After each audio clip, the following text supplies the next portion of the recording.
Welcome to the Mike Kellar Show. Coach, thanks for being here today. Thanks you for having me. All right, Coach, first thing, just your initial reaction to Saturday's 14-7 win.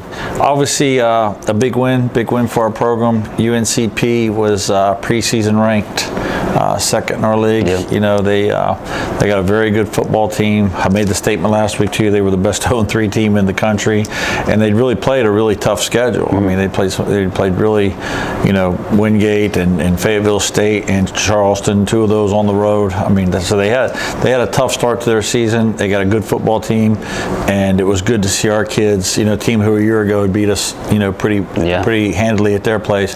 For us in a year's time, turn that thing around and get a win at home was big for our kids in our program. And you had only 266 yards total offense, but 193 of it was on the ground, including 103 from Wood, 91 from Rucker. What did you see that made it so obvious for you that you wanted to run the ball the way you did? Their offense. Yeah, it was the whole game plan was truthfully try to keep the ball away from them. Our defense, I knew, had a good plan. I know how explosive their offense can be. Last Sunday when I watched their game against Charleston and saw the things they could do on offense, I thought, man, we got to keep the ball as much as we can. And I'll give our team credit because they were egoless in the pursuit. You know, guys, and I tell our team all the time, I refuse to look at stats. I think it's bad luck to look at it. I don't care. I don't want to know. I want to do what I can to win the game. Yep. And for our team to go out there and not really worry about throwing the ball and to run the ball and play to the clock to keep them off the field showed a lot about what we could or couldn't do. Now you got to go out. We got a good plan every week, but if you don't execute it, it ain't a good plan. You know, so us be able to stop them a little bit, slow down our offense, be able to keep the ball in offense ourselves and run the football. It worked out as we drew it up, but that's not always the case. Yeah, and Garrett still threw 19 passes, completed 13 of them for 73 yards and a touchdown. What did you like from him in his decision making? He made a lot of mature decisions in handing the ball off. I mean, a lot of that stuff is you know, it's RPO'd or leverage throws or whatever you see pre-snap where he could check it either way. And he played if he's a point guard, they'd say he played a great floor game. You know, he played a really good game, took care of the football, wanted to win more than he wanted to throw the ball. Yep. You know, and I didn't know if he just said he was 13 and 19. I need us to be a high percentage throw team and keep the chains moving. And he made some really timely throws. You know, I mean, he converted a couple big third downs. We had a couple second longs where we cut the distance in half on second down and were able to run the ball on third down. And he threw a touchdown, you know, and didn't turn the ball over. And so, he played a pretty good football game. And you mentioned the defense, too. They had 8 tackles for loss, 2 sacks, 2 interceptions. What was working so well for them against a team that Pembroke was averaging 28 points a game coming in? Well, they had a good plan. Again, it's a bad plan if it doesn't work. It's a good plan if it does work. So credit them for implementing a good plan, getting the team to buy into it. The staff did a great job with that. The team bought into it wholeheartedly, and then they went out and executed it. And at the end of the day, our kids, you know, our D-line kind of really handled the game. I thought our linebackers had their best game up to date, and we put a lot of speed into the game plan to try to match Pembroke's speed with our secondary, and they played well. And we turned them over and didn't turn the ball over ourselves. And then Glenville now starts out 2-0 in league play for the first time since 2016. What's your perception, you know, being able to do that, especially against 2 teams that were projected to finish top 4 in the league? Every time we win, we break some record here, right? Like it's hilarious to me. Like we beat Fairmont in 2022, and our AD calls me after the game, says first time since 2011. When we beat them again this year, it's the first time back-to-back since like 2005. What you just told me, first time 2-0 in the league since 2016. You know, I'm glad we're 2-0 in the league. You know, I think we beat 2 really good football teams, 2 teams that were picked ahead of us in the league standings, and it doesn't get any easier this week with Charleston and the people we're going to play. And it shouldn't. You know, if you're going to be a good football program, it should be a battle every week. And you talk about Charleston. What's your at first look? What have you seen out of them? I mean, it's 16th ranked in the country. Well, they're explosive. They got a great tailback, probably as good as there is in the league, if not the best in the league.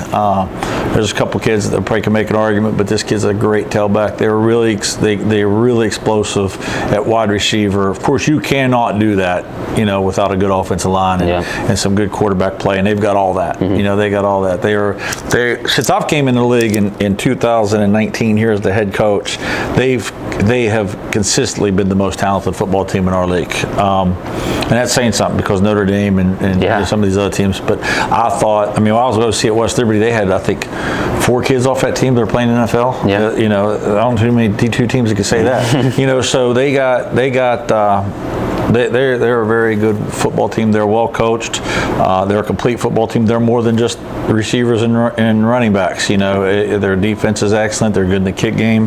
They are tough. They're going to be a tough out. And their usual starting quarterback, Javante Howard, looks like he's going to be hurt again. Quarterback Ian Hammer expected to start. What's different preparing for him compared to Howard last year? Well, we know Ian. Ian played, from Gilmer County. Had him at camp. Loved him. Recruited him out of high school. Good football player, could run with the football, very elusive kid, a lot like their starter in that way. And I think it's going to be all tailback, him running, and then plays down the field to their dog receivers. And if you go back to 2018, 19, 20, all the way through, that's the way they play. They got a formula playing. It's extremely successful for them. They win a lot. They score a lot of points. Why would they change it this week? So that I hope they do. I like to see them put the triple option and try to do something, but I don't think they're going to. And last week you faced Sincere Baines. This week it's Siobhan Wright, like you already mentioned. He's an All-American. One of the best players in the league. Yeah. What's it like prepping for a guy like that? It's you got to prep for. We got to match his intensity when he runs the ball. Their runs are their runs. You got to fit the run. So there's some things you got to do schematically, but at the end of the day, you got to tackle him. Yeah. It's the same thing we tell our backs. At the end of the day, they got to tackle you. So our defense will have their hands full again this week. Every team's going to have a good tailback. It's just the nature of the beast. And but this kid's probably a little bit better than everyone else we faced. He's a really good football player, and he runs so hard. He's 200, I think 210. He's got big old thighs on him. He reminds you of those 80s running backs that like not Earl Campbell breed, but a guy who he got the capability of breaking. And I see a lot of 2-yard runs that when you watch the down distance, it's 2nd and 4, and you're like, man, it looks like he got 2 yards, but he drug the pile. 4 yards. So and of course he hits the home run a lot. He's a good player. It's he'll be something to prepare for, that's for sure. And then on the defense side of the ball, all MEC performer Willie Floyd's back. You've already faced probably the best defender in the league in Ja'May Blank last week. Does facing a guy like that kind of help you prepare for a guy like Floyd and the rest of the league? Yeah, well, you don't really. It's so much the complete pack. That you're looking at what they do schematically, and then who they're doing it with, and what you got to do to counter that. And then what you got to do to win the game. What we had to do against Pembroke and keep the ball and play a certain way, and you're not able to do that if you don't execute it with your defense and all that.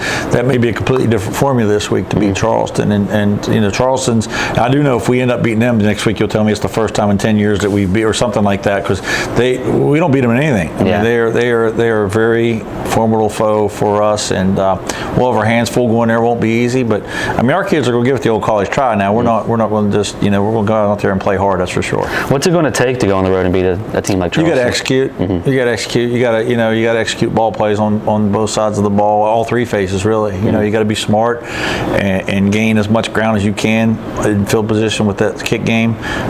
Defensively, you got to keep the ball in front of you. You can't let Wright just go up and down the field, or the game's over. And you can't let those receivers take over with one-on-one plays in the secondary. And offensively, you got to take care of the ball, and you got to be opportunistic with it. And if that means scoring 10 points or 50 points, you got to do what you can to win the football game. Well, Coach, we appreciate you coming on today. Thank you. Thanks for watching the Mike Kellar Show.